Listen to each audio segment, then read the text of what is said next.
অনেক সময় কি হয়, মানুষের ভাগ্যের চাকা একটা জায়গায় গিয়ে থেমে যায়। সে ভালো ফলাফল তো পায়ই না, শুধুমাত্র খারাপ ফলাফলই ভোগ করতে থাকে।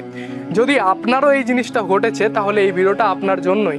কারণ এই ভিডিওতে আমি জাস্ট দুটো নাম্বার বলবো, যে দুটো নাম্বার যদি আপনি রীতিমতো চ্যান্ট করতে থাকেন এবং রোজ যদি আপনি এটা করতে পারেন স্নান করার পর, তাহলে আপনার ভাগ্য খুলতে বাধ্য। কমেন্ট সেকশনে হর হর মহাদেব লিখে যেতে ভুলবেন না। কি করবেন, রোজ স্নান করার পর আপনার কপালে এই 3টে আঙুল রাখবেন এবং বলবেন 505 505। এই নাম্বারটাকে আপনাকে 9 বার চ্যান্ট করতে হবে, অর্থাৎ এটা হচ্ছে রবির নাম্বার, আপনি কপালে ঠেকালেন। এরপর আপনি নিজের মাথায় ডান হাতটি রেখে বলবেন 204 অর্থাৎ 204, এটাকেও 9 বার পাঠ করবেন।